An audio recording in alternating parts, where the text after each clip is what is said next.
नमस्कार। दिन भर की हर खबर से आपको करने खबरदार मैं हूं श्वेता सिंह। क्या किसी बैंक या किसी एटीएम में नोट ये पूछकर भेजे जाते हैं कि वो नोट जिस व्यक्ति की जेब में जाएंगे वो कौन से धर्म का है? क्या एटीएम और बैंक से निकले नोट पहले किसी का धर्म पूछते हैं और उसके बाद वो निकलते हैं? आप इन सवालों को बेसिर पैर का मान सकते हैं, लेकिन हमारे देश के नेता जरा दूसरे किस्म के हैं। धर्म और जाति की राजनीति में महा एक्सपर्ट। ऐसे नेता किसी भी मुद्दे को धर्म और जाति से जोड़ सकते हैं, जैसा कि आज असदुद्दीन ओवैसी ने किया है। नोटबंदी के मुद्दे का धर्म और जाति से क्या लेना देना हो सकता है, लेकिन ओवैसी ने यहां भी अपना मायावी चश्मा लगाकर धर्म को देख लिया। और अफसोस की बात यह है कि उन्होंने जो कहा वो समाज में नफरत फैलाने वाली सोच के अलावा कुछ भी नहीं है। आज खबरदार में हम सबसे पहले ओवैसी जैसे नेताओं की छोटी सोच का तीखा विश्लेषण करेंगे।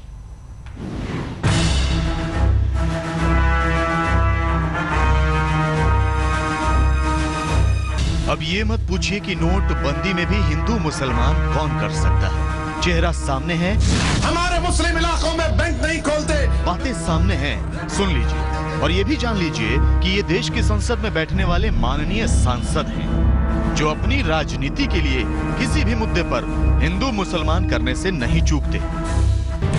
क्या ओवैसी समाज के अंदर नफरत फैलाने वाला बयान नहीं दे रहे हैं? क्या ओवैसी की ये बोल समाज को हिंदू मुसलमान में बांटने वाले नहीं हैं? क्या ओवैसी नोटबंदी के खिलाफ मुस्लिम समाज को भड़का नहीं रहे हैं? क्या अब काले धन भ्रष्टाचार के खिलाफ मुहिम को भी धार्मिक रंग दिया जाएगा? वो एटीएम, बैंक, ये सब चीज़ तो देखते नहीं कि कौन हिंदू, कौन मुसलमान, कौन सिख, ईसाई, कौन बौद्ध है, कौन जैन है, ये देखते नहीं है। सरकार ने जब एक बार कह दिया कि सबके साथ सबका विकास, उसके बाद तो हमारा जो जहन में है, हमारे विचार में, हमारे सोच में कौन किस समुदाय से ये मतलब नहीं करता है। सारा हिंदुस्तानी है, सबके लिए काम करना है। बैंक या हिंदू मुसलमान इलाके देखकर खोले जाते हैं? क्या बैंकों या सरकार की ऐसी कोई गाइडलाइन है? क्या धर्म को देखकर लोन दिया जाता है? नोटों की सप्लाई अगर धर्म को देखकर की जाती तो पूरा देश लाइन में ना लगा होता। और रही क्रेडिट कार्ड की बात, तो मुसलमान क्या, पूरे हिंदुस्तान के आंकड़े देख लीजिए। 130 करोड़ की आबादी वाले देश में क्रेडिट कार्ड सिर्फ 2 करोड़ ही है। यानी भारत के सिर्फ 1.5% आबादी के पास ही क्रेडिट कार्ड है। क्रेडिट कार्ड और लोन व्यक्ति की चुकाने की क्षमता को देखकर दिए जाते हैं। नोट की सप्लाई अगर धर्म को देखकर दी जाती तो पूरा देश लाइन में ना होता, क्योंकि देश के हर 100 में से 80 व्यक्ति हिंदू हैं और 14 व्यक्ति मुसलमान। देखिए, मुझे लगता है कि ये जो काले धन और भ्रष्टाचार के खिलाफ प्रधानमंत्री श्री नरेंद्र मोदी जी ने जंग छेड़ी है, उसका पहले तो सियासीकरण हुआ, अब सांप्रदायिकरण हो रहा है। ये मिशन जो है वो किसी भी सियासी टशन से कमज़ोर नहीं होने वाला है। यहाँ तक सवाल है, अगर कहीं कोई स्पेसिफिक घटना ओवैसी साहब को या किसी को पता रहे तो सरकार को बताए। सरकार उसमें अगर कहीं पे कमी है कैश की या किसी चीज़ की तो वो उसको ठीक करेगी। नोटबंदी के विरोध के अपने तर्क हो सकते हैं, सिस्टम की कमियों की आलोचना अपनी जगह जरूरी है, लेकिन ये कैसा विरोध है जो अपनी राजनीति के लिए समाज के अंदर ही नफरत फैलाने का काम करे? इसमें कोई संदेह नहीं कि नोटबंदी में सिस्टम की कमजोरियों की आड़ लेकर असदुद्दीन ओवैसी ने सीधे सीधे मुसलमानों को भड़काने वाला बयान दिया है। आपका जो डिस्ट्रीब्यूशन पॉइंट है पैसों का, जो आउटसोर्सिंग आपने की है, उसका चार्ट दे दो। आप कहां से शुरू कर रहे, कहां खत्म कर रहे, देख लो, आप वो मालूम कर लो। मैं आपको बता रहा हूं कि हैदराबाद में ऐसा हो रहा है, हैदराबाद में ऐसा हो रहा है और डेलिबरेटली हो रहा है। ये हर मुद्दे को धर्म और जाति के चश्मे से देखने वाले नेताओं को कभी कभी अपने राजनीतिक खांचों से भी बाहर आना चाहिए। वो वैसी पढ़े लिखे नेता है, 26 साल से राजनीति में, 2 बार सांसद और 4 बार विधायक रहे हैं। लंदन से वकालत पढ़ी है, लेकिन नोटबंदी के विरोध की वकालत करते करते वो उस सोच तक पहुंच गए जहां से नेता अपने फायदे के लिए समाज में हिंसक विचार डालने के लिए व्याकुल हो जाते हैं। जनता लाइन में है तो नेताओं को लाइन से भटकते हुए एक बार देश और समाज के बारे में जरूर सोचना चाहिए। रीमा पाराशर के साथ गौरव सावंत, दिल्ली आज तक। किसी समुदाय को भड़काने वाले बयान देने से पहले ओवैसी जैसे नेताओं को देश का सच भी देख लेना चाहिए, क्योंकि 130 करोड़ की आबादी वाला ये वो देश है जहां 2013 तक 130 करोड़ लोगों में सिर्फ 40 करोड़ लोगों के पास बैंक अकाउंट थे। यानी आधी से ज्यादा आबादी बैंकिंग सिस्टम से बाहर है। दुनिया में बिना किसी बैंक अकाउंट वाली सबसे बड़ी आबादी भारत में, उसके बाद चीन और इंडोनेशिया में। दुनिया में 18 वर्ष की ऊपर की आयु की वो 21% आबादी भारत में है जिनके पास कोई बैंक अकाउंट नहीं है। 2009 की एक रिपोर्ट के मुताबिक भारत के मुस्लिम बहुल 44 जिलों में सिर्फ 21% बैंक अकाउंट मुसलमानों के हैं। 2011 का आंकड़ा है कि शहरी इलाकों में 68% घरों में बैंक अकाउंट है, लेकिन मुस्लिम बहुल इलाकों में 53% घरों में ही बैंक अकाउंट है। यह किसी समुदाय की बात नहीं है। बैंकिंग सिस्टम की देश के हर घर तक पहुंच होनी चाहिए। ओवैसी जैसे नेताओं को समाज में नफरत फैलाने वाली बातें नहीं करनी चाहिए। खबरदार में अब हम बात उस काले धन की करेंगे जिसको नोटबंदी के बाद जुगाड़ लगाकर सफेद किया गया। सवाल यह है कि क्या सिस्टम में सेंध लगाकर काला खेल करने वाले नोटबंदी के इन विलन को सिस्टम के जेम्स बॉन्ड पकड़ पाएंगे? सबसे बड़ा मामला दिल्ली का है, जहां एक वकील के पास से 13.5 करोड़ से ज्यादा का कैश मिला। इनमें 2.5 करोड़ रुपए से ज्यादा के तो नए 2000 के नोट हैं। अगर 2.5 करोड़ के ये नए नोट एटीएम में पहुंचते तो कम से कम 13,000 लोगों को एक दिन में 2,000 रुपए मिल सकते थे। दिल्ली के 2 मामलों में कुछ नेताओं का जिक्र भी आ रहा है। ब्लैक मनी को व्हाइट करने का गोरख धंधा एक बड़े रैकेट की तरफ इशारा कर रहा है।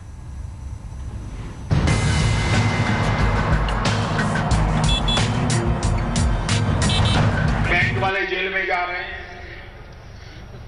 बड़े बड़े गड्ढे लेकर के भागे हुए लोग जेल जा रहे हैं। उनको लगा था कि ठीक है, मोदी जी 1500 की बंद कर देता है, हम पिछले दरवाजे से कुछ कर लेंगे। लेकिन उनको मालूम नहीं था मोदी ने पिछले दरवाजे पर भी कैमरे लगाए हुए हैं। ये सब के सब पकड़े जा रहे हैं। आगे काले धन के सुपर स्मार्ट कालिया, पीछे पीएम मोदी के जेम्स बॉन्ड। पकड़ो तो जानू वाला खेल चल रहा है। नोटबंदी पर काले धन के कालिया स्मार्ट निकले, लेकिन अब पकड़े जा रहे हैं।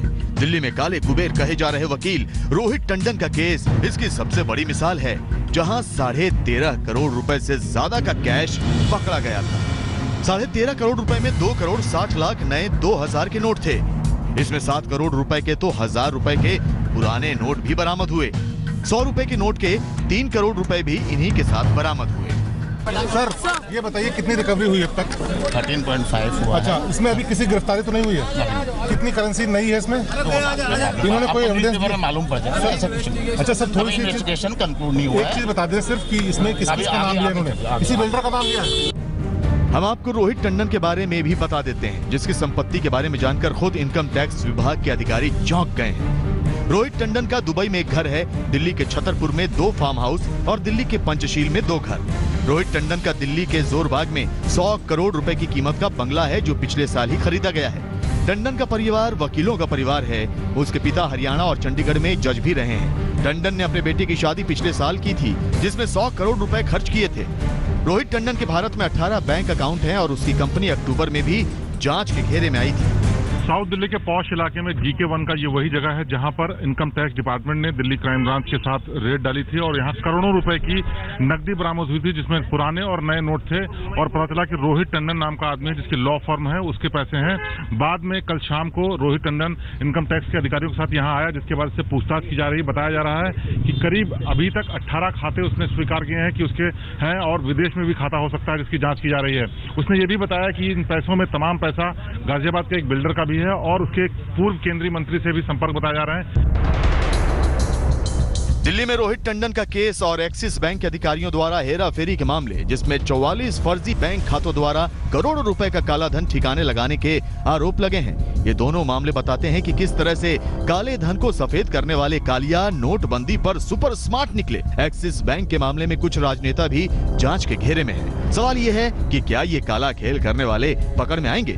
जहाँ कहीं से भी शिकायतें आ रही हैं, उन शिकायतों को तत्काल कार्रवाई कर रहे हैं। और हम लोगों ने ये भी तय किया है कि इसमें किसी को भी, चाहे बैंक अधिकारी हो चाहे निजी व्यापारी हो, उसको भी छोड़ने का काम नहीं करेंगे। सरकार और सिस्टम के सामने बड़ी चुनौती है कि वो काले धन को सफेद करने वाले जुगाड़बाजों तक कैसे पहुंचेगी। सूत्रों के मुताबिक सरकार ने देश भर में 500 बैंक शाखाओं में स्टिंग ऑपरेशन तक करवाए हैं, जिनकी सीडी पीएमओ तक पहुंची है। माना यही जा रहा है कि अगर बैंकिंग सिस्टम के अंदर काला खेल नहीं होता तो शायद लोगों को कैश की उतनी परेशानी न उठानी पड़ती जितनी इतने दिनों में हुई है। कोई भी ये गलत काम कर रहे हैं, चाहे काला धन हो, और अभी भी जो नोटों को गड़बड़ करने का कोई कोशिश कर रहा है और लोगों को असुविधा पहुंचाएंगे, तो उसके खिलाफ कड़ी कार्रवाई होगा, वो कानून के तहत होगा, आप वो देखते रहिए। देश के अलग अलग हिस्सों में लाखों रुपए की नई करेंसी आज भी मिली है। नए नोट लोगों तक नहीं पहुंच रहे हैं, लेकिन लाखों के यही नोट काले धन का खेल करने वालों के पास पकड़े जा रहे हैं। अब सबसे बड़ा चैलेंज यही है कि 8 नवंबर के बाद से ये काला खेल करने वाले हर रैकेट तक पीएम के वो जेम्स बॉन्ड पहुंचे हैं, जिनका दावा खुद प्रधानमंत्री ने किया था कि वो काला धन सफेद करने में लगे किसी भी जुगाड़बाज को नहीं बख्शेंगे। जिन्होंने भी 8 तारीख के बाद नए पाप किए हैं, वो तो किसी हालत में बचने वाले नहीं है भाई। रीमा पाराशर और गौरव सावंत के साथ शिवेंद्र श्रीवास्तव, दिल्ली आज तक। जब से नोटबंदी हुई है तभी से काले धन को सफेद करने वाले जुगाड़ मैकेनिक एक्टिव हो गए हैं और आज तक काले धन के जुगाड़ मैकेनिक्स को बेनकाब करने की मुहिम चला रहा है। कुछ दिन पहले हमने आपको ट्रस्ट और मंदिरों में बैठे बाबाओं का पर्दाफाश दिखाया था। हमने आपको दिखाया था कि किस तरह मथुरा वृंदावन से लेकर दिल्ली एनसीआर में मंदिरों को आड़ बनाकर खुद को साधु कहने वाले लोग ब्लैक मनी को व्हाइट करने के ऑफर दे रहे हैं। अपनी इसी मुहिम को जारी रखते हुए आज हम आपको देवनगरी, हरिद्वार और ऋषिकेश में ट्रस्ट और मंदिरों में बैठे उन मैनेजर बाबाओं से मिलवाएंगे जो कमीशन बेसिस पर काले धन को सफेद करने का दावा कर रहे हैं। ये आज तक की मुहिम बाबा बाबा ब्लैक मनी का पार्ट 2 है।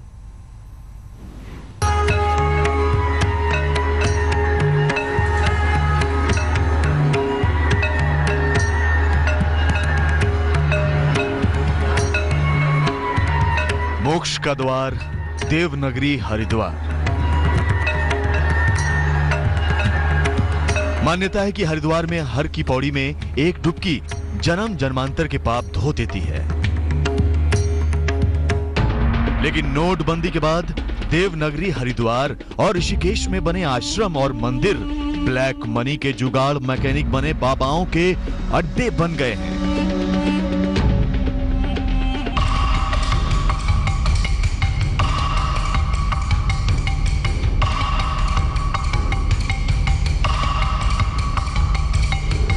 ऋषिकेश में लक्ष्मण झूले के पास ही है सच्चा धाम आश्रम। आज तक की अंडर कवर टीम बिजनेसमैन बनकर सच्चा धाम आश्रम पहुंची। यहां सबसे पहले हमारी मुलाकात आश्रम के सेवादार भूप सिंह से हुई। हाँ, आप अपने हिसाब से बात कर लेना, जो बात हो लीजिए साहब। मैं लल्ला लेने वाला काम आप मेरे जानते हैं। काम की बात करने के लिए हमें आश्रम के कमरा नंबर 11 में ले जाया गया। हम कमरे में घुसे और बाहर से भूप सिंह ने दरवाजे की कुंडी लगा दी और फिर मैनेजर रमेश सीधे मुद्दे की बात पर आ गया। रमेश का दावा था कि उसके पास ऐसा बैंक अकाउंट है जिसके बारे में रिजर्व बैंक को भी नहीं पता। आरटीजीएस हो जाएगा, आरटीजीएस कर देंगे क्योंकि उनका अकाउंट में तो पूरा 1 करोड़ हो जाएगा। हाँ, तो हो जाएगा। अगर एक आप देंगे तो उसमें तो लेंगे कमीशन। हाँ, लेंगे। कितना कमीशन लेंगे? कमीशन अभी तो यहाँ का रेट 30 और 5 का है। 30 और 5 मतलब 30 तो रखेंगे, 5 बीच वालों के लिए रखेंगे। अच्छा। सच्चा धाम आश्रम का मैनेजर ब्लैक मनी को मैनेज करने में मंझे हुए जुगाड़ मैकेनिक के तरह दावे कर रहा था। रमेश ने हमें दिल्ली में डीलिंग का ऑफर भी दिया, लेकिन बड़े वाले 40, 5, 45 जो नए नोट चाहिए आपको 500 और वो चाहिए तो 45 यानी 1 करोड़ 1-2 के तो 55 आपको वापस आएगा। 1 करोड़ का 55 लाख मिलेगा। अच्छा, जो हरिद्वार में दूसरे लोग कर रहे हैं वो थोड़ी कर रहे हैं, 25-30 कर रहे हैं और वो 25-5 मिलेगा। 25-5 मतलब टोटल 30 आपका रखेंगे, 70 लोग। तो ये कौन कर रहे हैं? ये है तो यही तो आश्रम वाले लोग कर रहे हैं, तो आश्रम से ही करवा दीजिए।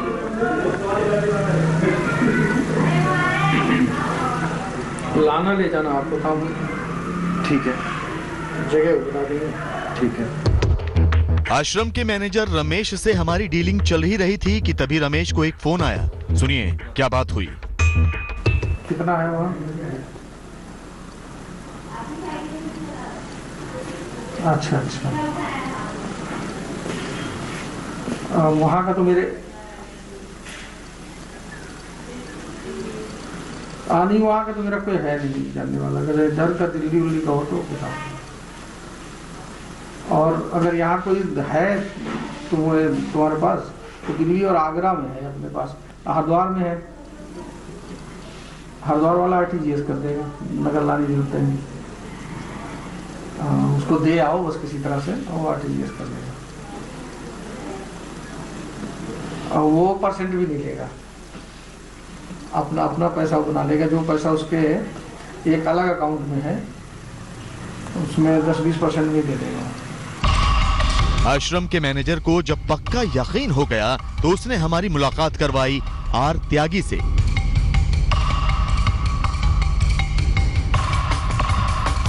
आर त्यागी ने बताया कि उसने 2005 में पुलिस की नौकरी से वीआरएस ले लिया था और आजकल वो आश्रम में ब्लैक मनी को वाइट करने वाले बाबाओं का दलाल बना हुआ है। एक तो हम हरिद्वार ले आए, हरिद्वार ले आए, वो तो बढ़िया हमारे रिलेटिव हैं।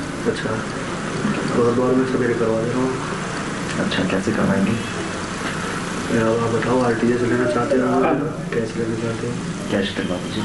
कैश ले लो। आपके पास आपको 2000 रुपये मिल जाएंगे और 500 की कोशिश करेंगे, नई करेंसी दिलवाऊंगा। अच्छा, नई करेंसी मैंने नंबर दिया था आपको। अच्छा, तो क्योंकि कार्य नहीं हो रहा था, अभी कुछ ये भी हो रहा है, हो सकता है 150 के वही हरिद्वार वाले ने कहा था कोई इसका भी कुछ पता नहीं क्या क्या गूगल पे लेगी। अब बता दे हमने 100 करा दिया, होगा कैसे करवाता हूँ, फिर आपके लिए समस्या खड़ी होगी। आर त्यागी ने हमें बताया कि बैंक में उसकी सेटिंग है, वो बैठे बैठे बैंक से ब्लैक मनी वाइट करवा देगा। तो बैंक से इतना पैसा मिल जाएगा? एक अब जो कर रहे हैं वो तो लिए बैठे थे, लेकिन बैंक में पैसा आ कहाँ रहा है? यहाँ नहीं रहा है, वो पब्लिक के लिए आ रहा है, बाकी तो सब चल रहा है। तो यहाँ सालों की बैंक में जाके फंस जाए। आपको कहीं नहीं जाना, आपको तो जहाँ बैठा लगे ना बैठा। सच्चा धाम आश्रम ऋषिकेश का इकलौता आश्रम नहीं है जहां ब्लैक मनी को वाइट करने वाले बाबा एक्टिव हैं। सच्चा धाम आश्रम के सेवादार भूप सिंह ने एक ऐसे ही ट्रस्ट के मैनेजर से हमारी मुलाकात करवाई।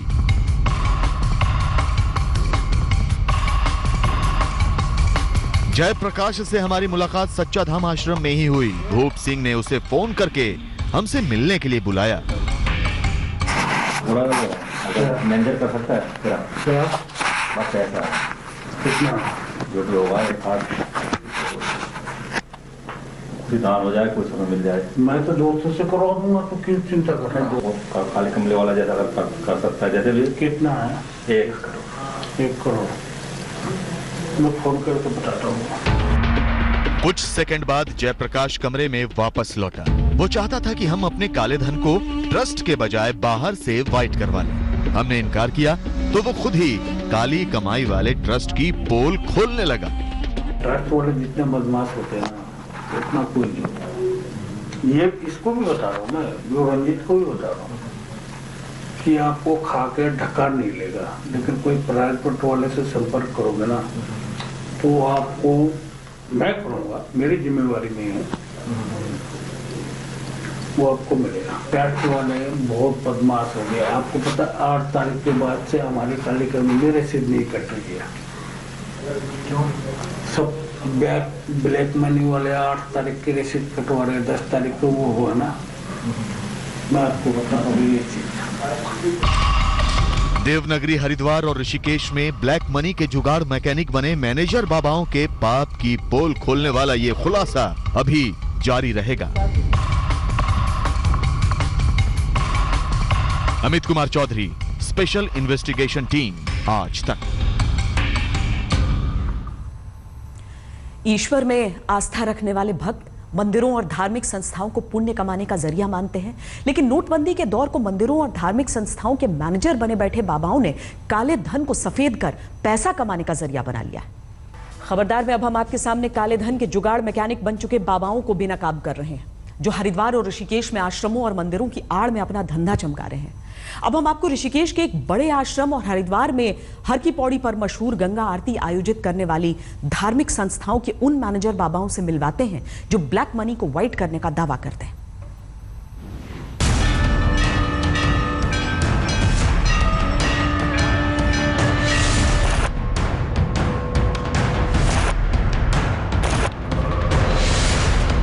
ये है ऋषिकेश में लक्ष्मण झूला पर बना ओंकारेश्वर मंदिर। ये मंदिर कैलाशानंद मिशन ट्रस्ट द्वारा चलाया जाता है और इस ट्रस्ट के प्रशासनिक अधिकारी हैं कमलदीप जोशी। कमलदीप जोशी ट्रस्ट में बैठकर काले धन को व्हाइट करने की दलाली करते हैं।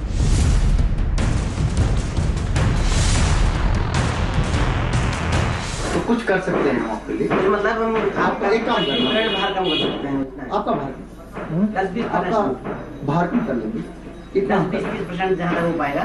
तो कैसे होगा? कैसे क्या होगा, बस वही है, आपको पता कैसे होता है जी।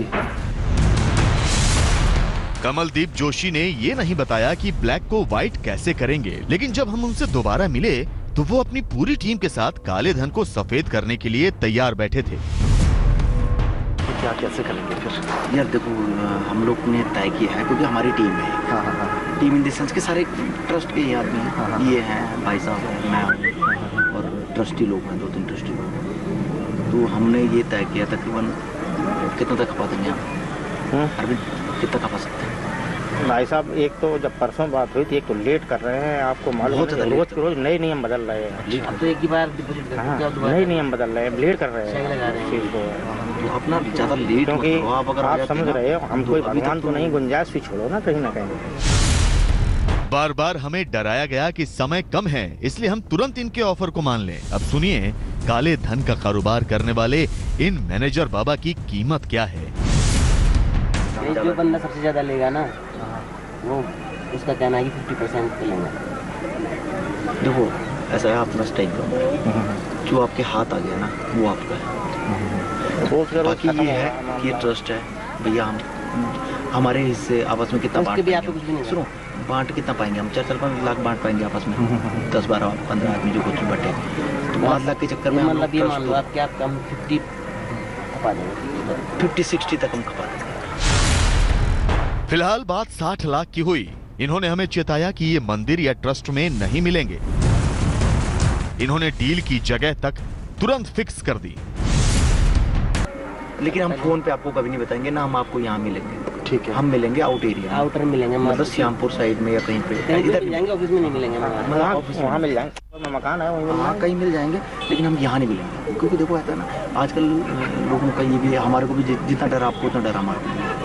ठीक है, तो ये वाली बात है।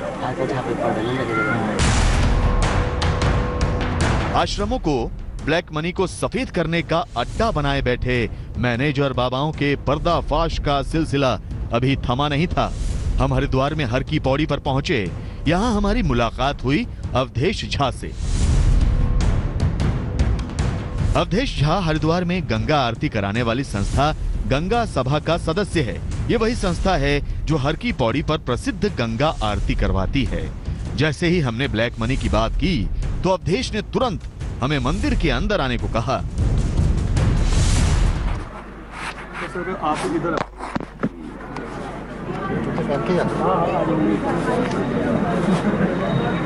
कहाँ अंदर जा रहे हैं क्या? अरे इधर आ जाओ, बेस आ जाओ, कोटे। अवधेश झा ने हमारी मुलाकात अनुज प्रधान से कराई। ये भी गंगा सभा के सदस्य हैं और मंदिर के पंडित। इन्हें हम पर थोड़ा शक हुआ तो बोले कि ट्रस्ट से पैसा बदलवा नहीं सकते, लेकिन हमारा काम करवा देंगे।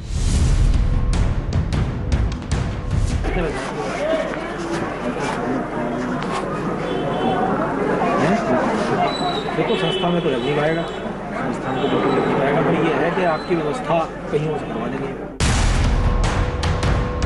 हरिद्वार ऋषिकेश के ट्रस्ट और मंदिरों में बैठे बाबा ब्लैक मनी जप रहे हैं। यह ऐसा पाप है जिसे गंगा में हजारों डुबकी लगाकर भी नहीं धोया जा सकता।